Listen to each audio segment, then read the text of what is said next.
All right, hey guys. In this video, we're going to go over using arrays to solve problems. We're not going to start from the beginning with like what arrays are, but we're just going to talk about different exercises that may appear in the exam and how to solve them. And we're specifically going to talk about one-dimensional arrays in this video. In another video, we'll talk about 2D arrays. So let's get started. Right here we have an array of temperatures, and we want to print out all values in this array less than 0. This is a pretty common problem, probably the most common type of problem that you'll see on the exam or just in general. And to do this, we're going to take our array and we're going to copy it. So we're going to copy this array into REPL-IT. So we've got this right here. Go back to our presentation. And we want to find all values that are less than 0. So we're going to use a for loop right here. For counter in range len of temperatures.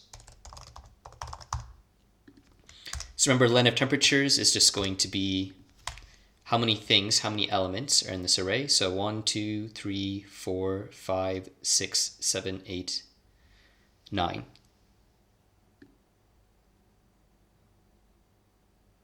Yep, that's it. So counter is going to run from 0 to 8. Well, the loop is going to run 9 times. And we can use an if statement. Well, first of all, we could do this if we just wanted to see every single value in the array, or every element in the array. We could do temperatures, and we could do counter. Because counter right now is going to go through every single element, or every single index. 0, 1, 2, 3, 4, 5, 6, 7, 8.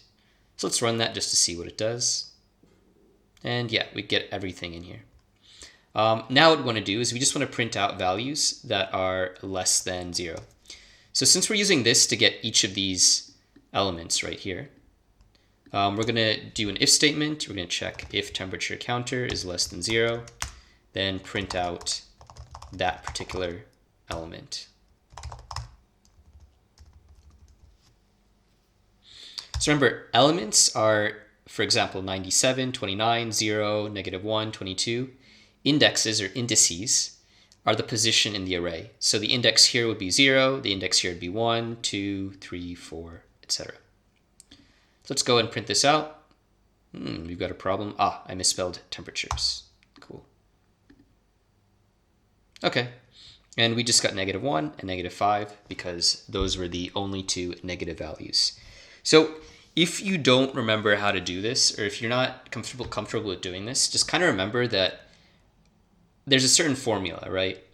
So we're going to have an array, and that's going to have a name. The name of the array is going to go here because we're always going to put the length of this array in range.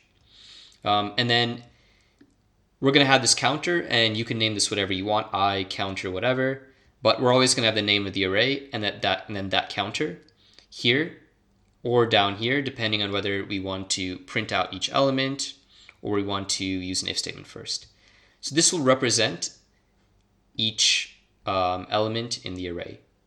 The name of the array, and then whatever this counter is, or whatever variable you have right here. So it's a good idea to see the different solutions to these problems and even memorize where different variables go, just so you can apply them in other problems, even if you don't completely understand them. So let's take a look at our next example. That's the answer. Cool. All right. This is kind of something that we haven't really looked at before, but let's do it anyways. You're given an array of temperatures, which is the same array. Find the maximum temperature in this array.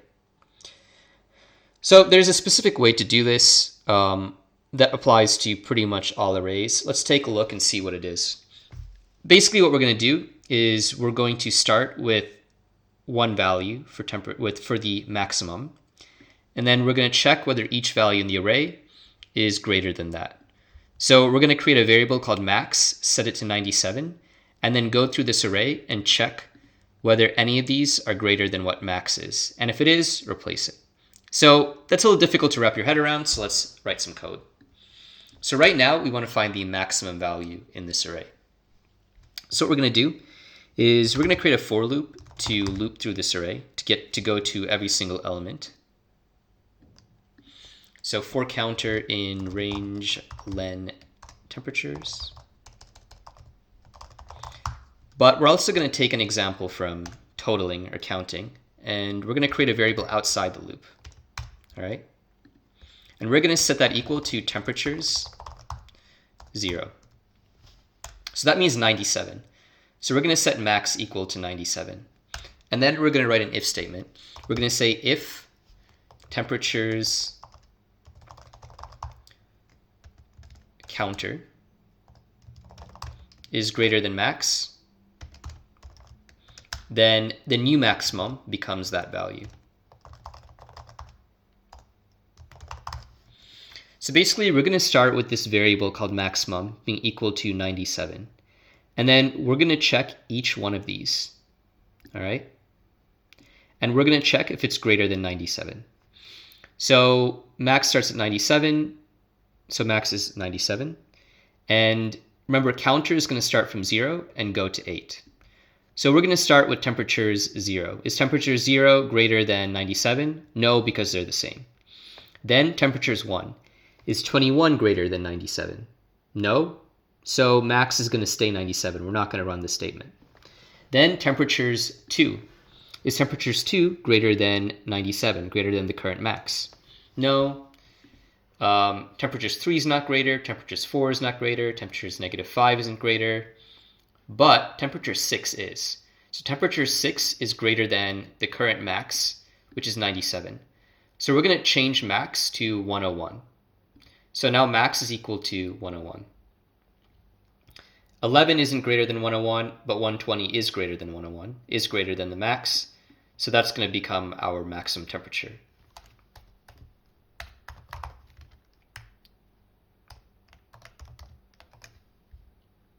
Let's run that, see if that works. We get 120.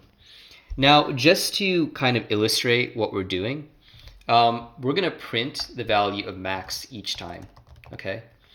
So we're going to print value of max 8 times, and we're going to see how it changes. Because remember, every single time here, so we start with max equaling to 97. And we're going to go through every single element in the array, and if any value is greater than what the max is, then we're going to change it. So we're going to change it to whatever that value is. So that doesn't happen until here, where 101 is greater than the current max, which is 97. And so max becomes 101. Let's print out max. Okay. So max stayed 97 here, stayed 97 here, stayed 97 here, stayed 97 here, stayed 97 here, stayed 97 here, stayed 97 here. Wait, so it changed to 101 right here. And then it became, and then it changed, we also printed out 101 right here.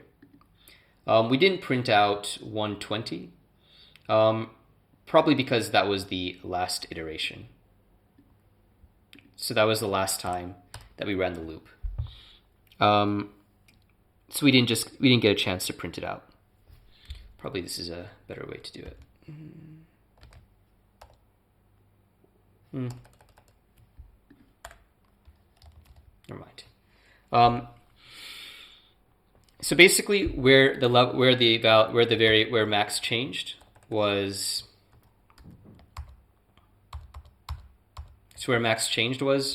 right here. So that's when we had this change for max, and then max will have changed to 120 again. But just because of the nature of the loop, we don't get to see that. Probably.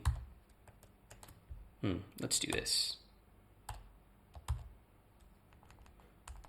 Let's run that again. Okay, this is better.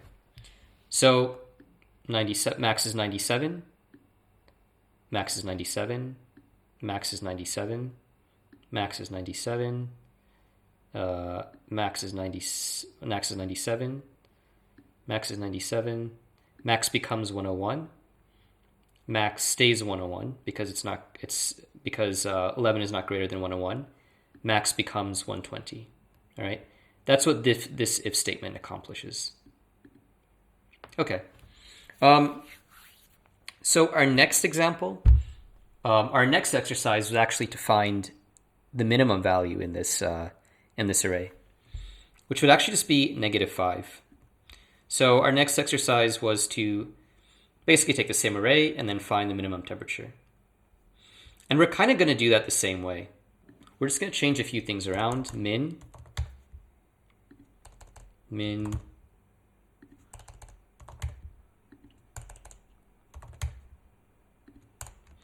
And this time, we're going to start at 97. And we're going to check if the next value is less than 97. And if so, we're going to change min to that value. So even just starting off right here, min starts out at 97. If temperature 0 is less than min equals temperature is 0. We're not going to do that because temperature 0 is 97 and it's the same. But as soon as we go to the next one, so if temperature 1 is less than min equals temperature 1. So temperature 1 is 29, and 29 is less than 97. So we're going to change this to 29. Let's go ahead. Basically each time we're comparing our min value to the current element in the array. And if it's less than the min, we're changing the min to that. So we're going through each time, and we're trying to get the lowest value possible. So let's run this just to... Okay. So basically, what happens is we go through every element in this array. First time, min stays the same. Second time, min changes to 29 because 29 is less than 97. Third time, it changes to 0 because 0 is less than 29. Fourth time, it changes to -1 because -1 is less than the new min, which is 0. Fourth time, it changes, or rather, I suppose this is the fifth time, but 22 is greater than the current min, which is -1. So min stays the same. 22 is greater, not less, so min stays the same. Then we hit -5, and min changes to -5. And then it just kind of goes that way because -5 is the lowest value. All right. So all we really did was we changed the name of these variables. And we switched this from a greater than sign to a less than sign. It's an easy way to find the minimum. All right, let's go ahead and print out just to show it working completely, let's print out the minimum at the end, which should just be -5. All right, cool. Okay, let's move on to our next exercise. This is a bit more complicated. This is very similar to what you'd see on the iGCSE exam, and this is a more complex question that you'd see on our exam. So basically right here, you have two arrays. One's for names and one is for ages. And the positions in these arrays match up. So there's a relationship between these arrays, okay? So names 0, Yeva, matches up to ages 0, 14. So this right here will be the age of Yeva. The second element in ages at index 1 will be the age of the second element in names at index 1. So basically, the indexes of the names, we could take the index of a name and use that to get the matching age. So for example, the index of Diana in this is names 1 or names 2. So if we print out names 2, then we would get Diana. But also, if we print out ages 2, then we would get Diana's age. So that's the relationship between these two. So what we want to do is we want to print these out side by side using one loop. We want to get some output like this. So we want to use both of these arrays, and we want to print out each name next to the age of that person. So what we're going to do is we're going to go ahead and write the code to do that. And first we need to copy the arrays. So we'll just copy the array from the exercise here. And then just do that. Let's do that. Okay, back to our presentation. Okay, so right here, what we want to do is we want to get this, okay? And we know that the indexes in both arrays match up. So here's how we're going to do that. We're going to create a loop. And remember, these have the same length as well. So we could get the length of, we can use the length of names or we can use the length of ages.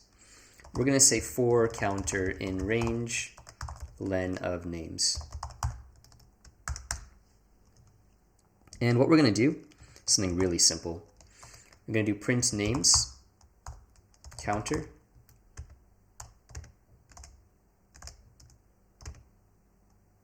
names, sorry, ages counter. So counter is going to go from 0 to 1 to 2 to 3 to 4. So it's going to print out name 0 and ages 0, then names 1 and ages 1. And that's fine because, for example, Yewa's name is names 0, but her age is also ages 0. So we're going to have the same index for each of these each time. And let's go ahead and run that and see what happens. Invalid. Quotation marks.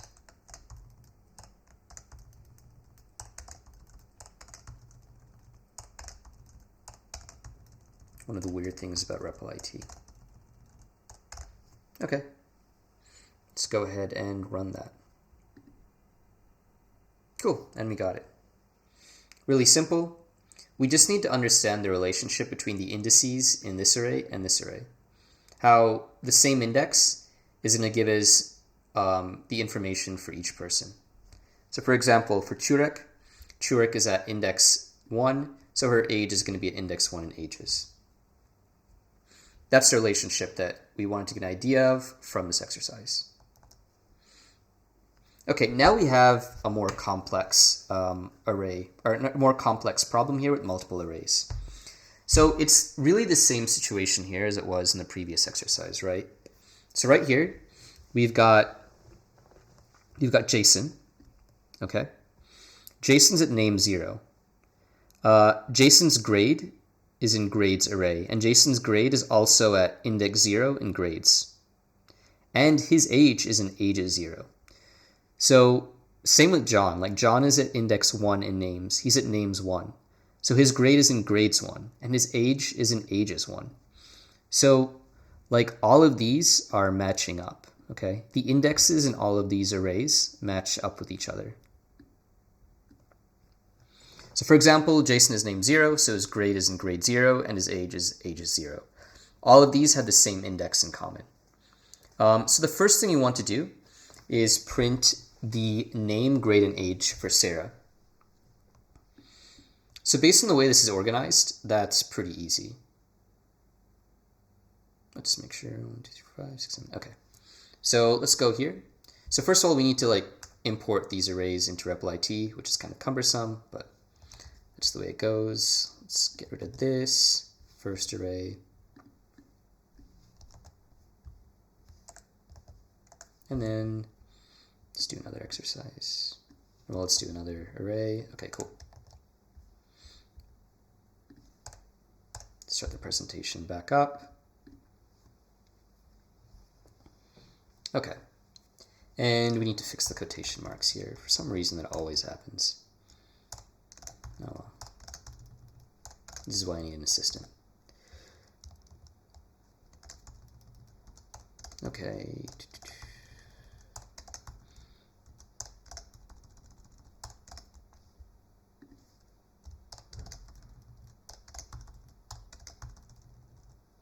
Okay, cool. All right, so that should be good. Got all our arrays here, and now we just want to print Sarah's name, grade, and age. So that's easy. Sarah's at index 1, or index 2 in names.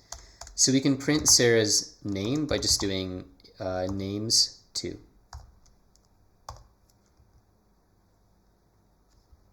And then, because she's at index 2 here, that means that we can just get her grade by printing out the value at grades 2. And then we can get her age by printing out the value ages 2. All right, so let's go ahead and run that.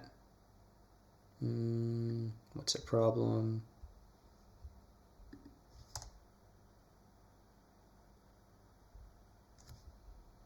UL while scanning string literal.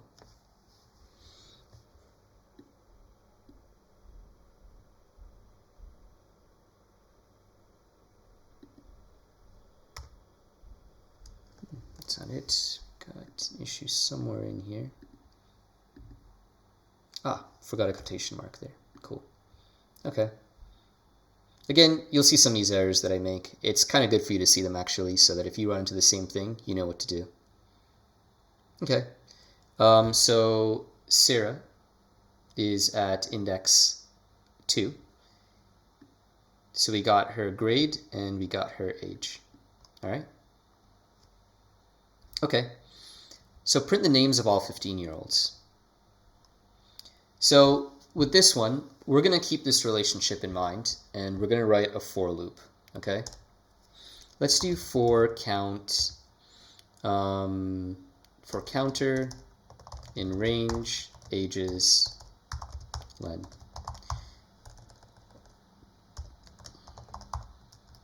I mean, we really could have used any of these arrays because they're all the same length, but this is just what we're doing. So, okay. So what we're going to do is we want to check if we want to find those with the age of 15. So we're going to say if, we're going to write an if statement, say if ages counter equals 15. Let's start out by saying, why just printing out the age, print ages counter. This is not the answer, but let's just do this, okay? So we'll do, let's just run this. Okay, so we get 15 3 times for each of the 15, or each of the students who has the age of 15. And let's print out the index. So if you run that, then we get index 1, so right here. We get index 3, which is right here, and we get index 4, which is right here. And now remember that all the indices in these arrays match up. So whatever the age is at index 1, that'll be the age, that'll be equivalent to the name at index 1 in names array. And so for example right here, if the age at ages 3, at index 3 is 15, then that means that 0, 1, 2, 3, then that's going to be Stacy. So that's going to be the name at names 4 at the same index. So that means we can just print out names counter.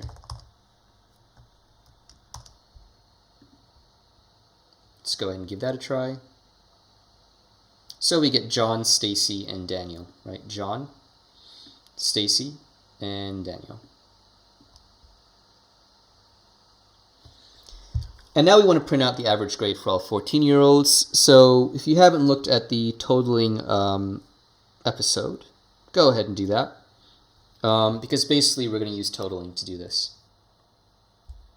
So what we're going to do right here is we're going to say total equals 0 like we always do. And we're printing out their average grade, mind you. So we're still going to keep this because we're still trying to find specific ages.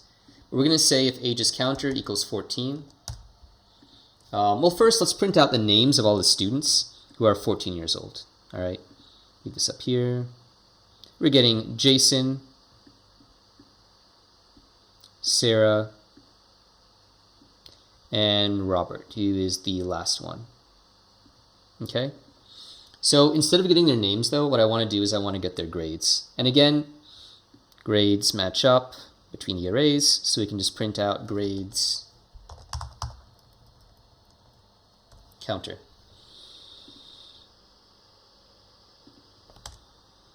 So these are the grades of everyone who's 14 years old. So we've got 97 right here. Actually, let's just put this, let's do this. 97 right here, 14. 71 right here, 14. And 12 right here, 14. All right. But what we want to do is we want to calculate the average. So we're going to get total, and number of 14-year-olds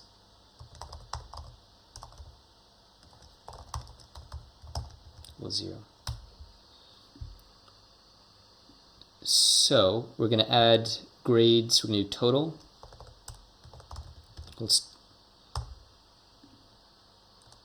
plus total. And then we're going to do number of 14-year-olds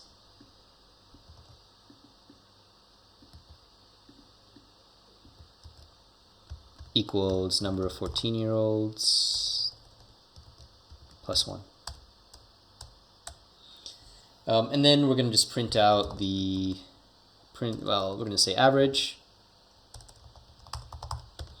equals, actually let's put this right here just for consistency. Average equals total divided by number of 14-year-olds.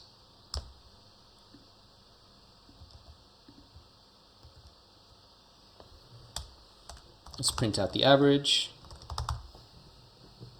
Let's also print out the total, and then print out the number of 14-year-olds just to make everything pretty clear. All right, cool. Let's go ahead and run that. I'm sure we have an error. If we do, we'll fix it. Or not. Okay. So our total looks like our total right here was 180. Our number of 14-year-olds was 3, and the average was 60, which makes sense.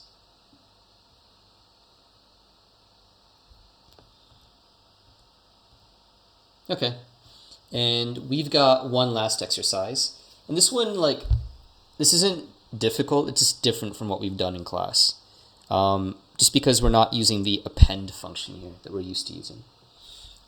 So you have two arrays, one array for the amount of apples that John picked over the course of 6 days, and one array for the amount of apples his wife picked during the same 6 days.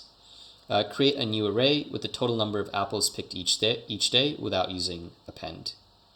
Then find the day when the most number of apples were picked by both John and his wife together. So what we're going to do is we actually need to get these arrays right here. That should be in this slide, but that's fine. And then we're going to clear all this out in REPL IT and then put this right here.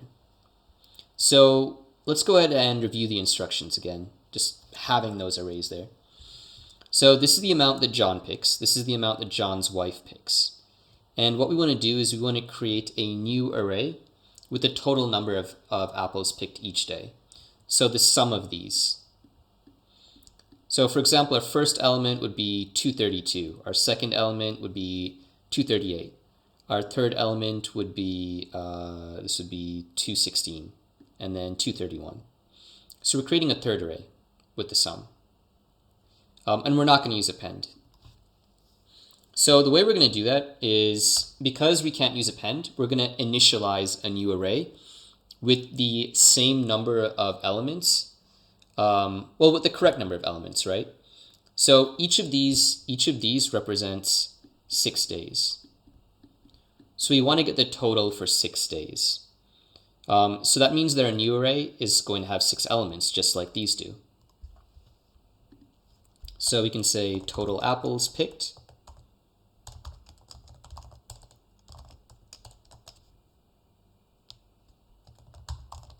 equals 0, 0, 0, 0, 0, 0.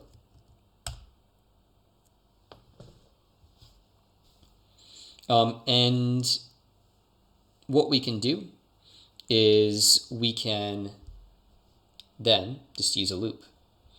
And we can say for counter in range John apples, range len John apples.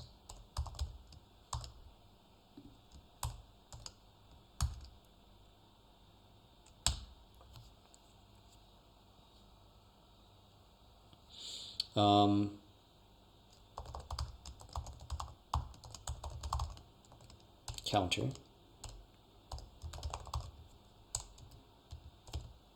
equals John apples counter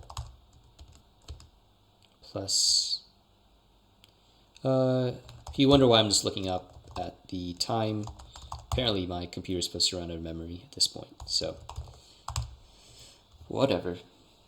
So right here, we're taking, so counter is going to go from 0, counter is our index, right? So it's going to go from 0 to 1 to 2 to 3 to 4 to 5. So total apples picked 0 is going to be John apples 0, 112, plus John wife apples 0, which is 120. And we're going to get the sum, which is going to be 232. So let's just go ahead and print total apples picked, just to see that that worked. We're just going to print that array out and run it. List index out of range. Okay. Let's think about why this is happening. We've got 0, 1, 2, 3, 4, 5, 6. Len of John apples.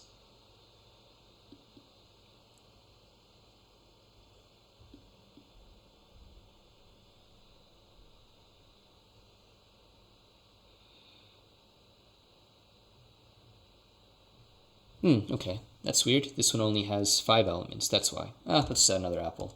Fix that later.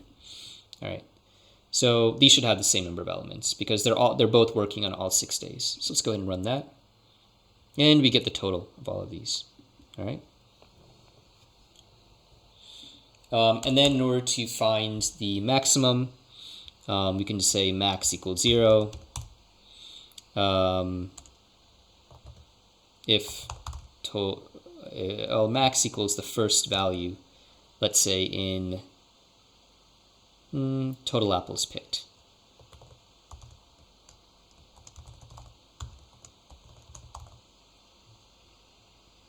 So you know what? Let's make that the first value. We already know what it's going to be. It's going to be total apples 0 plus John wife apples 0. It's going to be 232. We already know that. So let's make that the first value. And then if max is greater than, well, if total apples picked,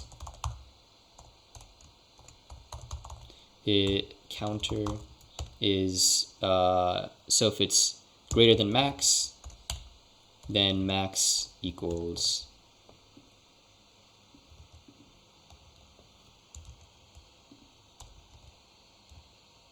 total apples picked counter.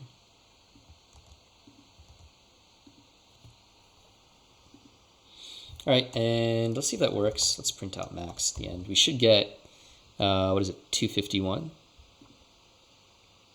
Let's run that. Okay, and we get 251. So right here, we're basically adding values each time to this array right here. And then as we're doing that, we're also checking whether that's the new maximum, starting with the first one. Again, this really comes down to understanding how these work together and then how we can search through for loops. So if you're having trouble with this, you might want to go back to one of the previous exercises and really get a good understanding of how they work. So this is the end of our video. If you have any questions, you can write them in the comments or you can just email me and I'll get back to you as soon as possible. I hope this was useful. Have a nice day.